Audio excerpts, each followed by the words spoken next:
Liyayikhetha igumgedlela inkosi enkulu uBombela isitimela samampondo babamkhulu umkhulunkulu phakathi amen. Yebo-ke yayinjalo inhloso yakhe uKing Leopold II ukuba adunge izingqondo zabantu beze bekhohlwe ngisho amaqhawe akubo phela ayezama ukubakhipha kulobu bugqila. Njengoba kusenzeka ngisho namhlanje sesikhohliwe yiwo wonke amaqhawe lawa ukuthi kakambe kwaqale kuphi, imaphi amaqhawe asilwela nasifela nasiboshelwa emajele. Asizazi ukuthi sisuka kuphi nokuthi singobani, kodwa sithi silinde inkosi engaziwa. Kodwa konke lokho kuwumqondo wabo laba abamhlophe. Njengoba uke uzwe umuntu egxeka imvunulo yesintu naye engumuntu ebese uzibuza ukuthi iyiphi-ke eyakhe imvunulo njengoba yena evunula imvunulo yabelungu futhi ababeyiziboshwa. Phela izimpahla zokuqala abelungu abafika nazo kuleli lizwe bezozigqokisa abantu bomdabu kwakuyizimpahla ezazithathwe ejele lakhona lena phesheya kwezilwandle zeziboshwa esezashona. Baphinde futhi bathatha nemvunulo yabantu besifazane esebashona. Phela lokho kungumlungu lo wakenze kahle kakhulu inhlolovo yakho futhi kwazi kahle onke amasiko kodwa kuzenza ongazi lutho. Phela kwazi kahle ukuthi mawuzogqoka impahla yomuntu owayeboshiwe wafela ejele nawe uboshiwe ingunaphakade. Futhi kwakwazi kahle ukuthi mawuzothathwa izimpahla zomfelokazi inzilo phela yomfelokazi naye futhi osashona lokho kuyimfa kabili. Angeke uze uphinde ulungelwe lutho. Lezo mpahla-ke yizo lezi ezagqokwa ngabazalwane bokuqala kuleli lizwe lase-Afrika abamukela le nkolo le eyafika nabelungu. Yingakho kuthole umuntu omnyama elwa ebhikisha elwela le nkolo ngendlela eyisimanga ngenxa yokuthi vele phela wasetshenzwa kakhulu wenziwa umkhofu. Kusetshenziswa zona lezi impahla zabelungu asebasho.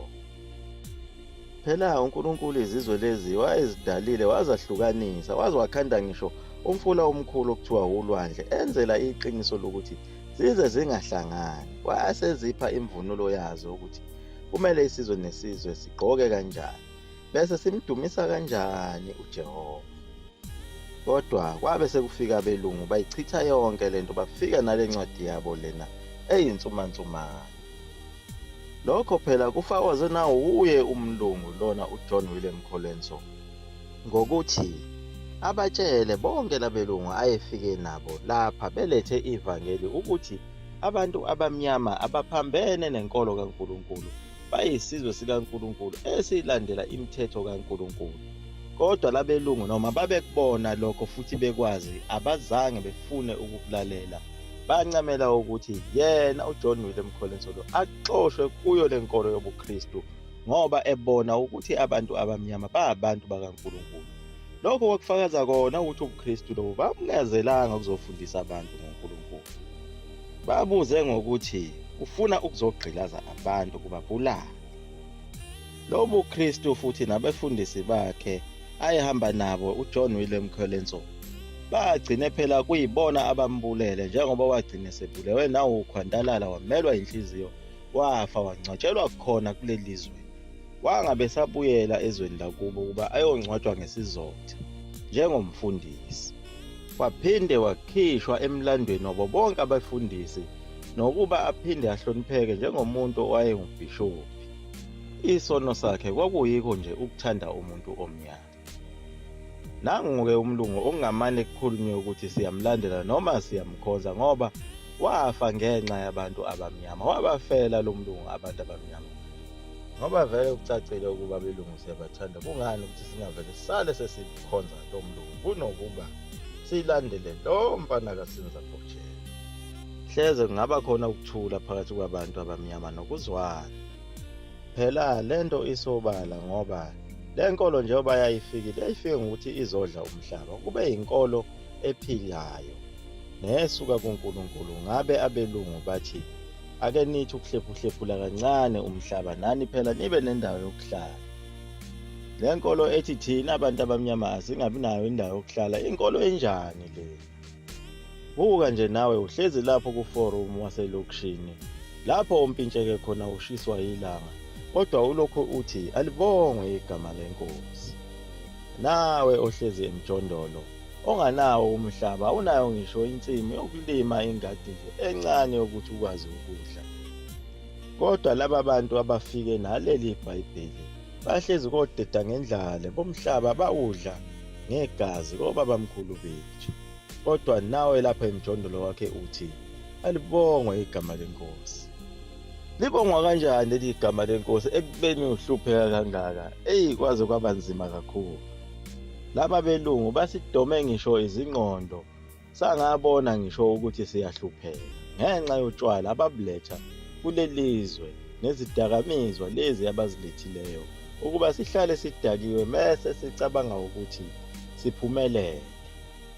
Kanti phinde ingenxa ukuthi wena njengoba ulapho uzivalele endlini nonkosikazi wakho, kodwa umndeni wakho wonke uyahlupheka. Ngisho ugogo wakho okukhulisile umshiye lena emakhaya, awumazi ukuthi ulala edlini ngenxa yokuthi uthunjwe yile ntombi yakho ohlezi nayo efletini.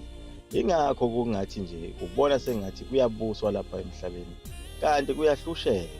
Njengoba zonke izintandane zigcwele emgwaqeni nabantu abantulayo emhlabeni bangabantu basemakithi, uma kungathiwa nje umuntu ngamunye ngamunye akathathe laba bantu laba abantulayo abaginqika emgwaqeni, umuntu nomuntu athathe umuntu wakuwo, kodwa wena uhlezi lapho edrobheni uyatamasa kodwa umndeni wakho ulambile.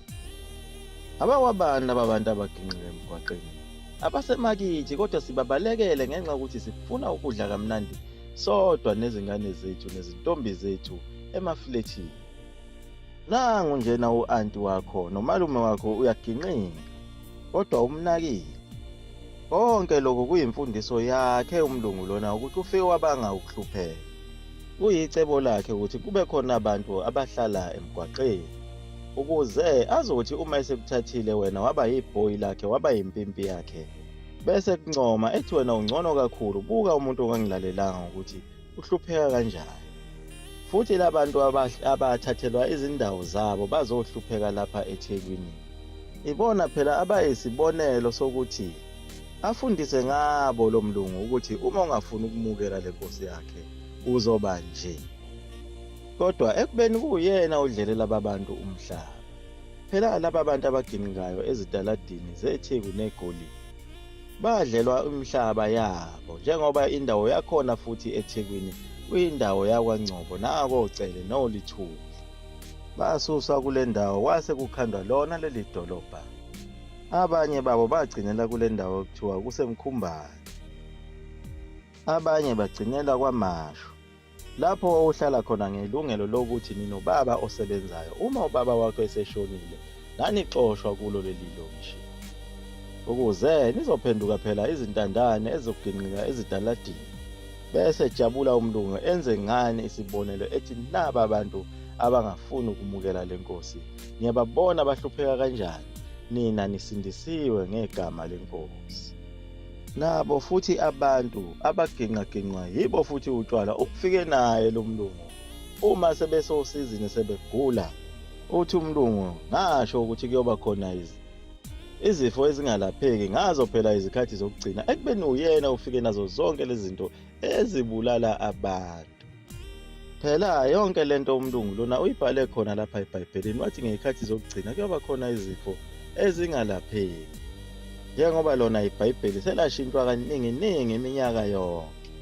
Wayesho wona phela lo poison asidlisa wona ukuthi uzothatha isikhathi esingakanani ukuthi ugcine ususidalele izifo ezingalapheki. Wayeqinisile impela uShaka mayithi abelumbi laba. Phela umlumbi umthakathi. Njengoba besidlisa konke ukudla lokho okugulisanayo okusibangela izifo ezingalapheki. Waphinde wasiphendula emkhovu ngayo lencwadi yakhe.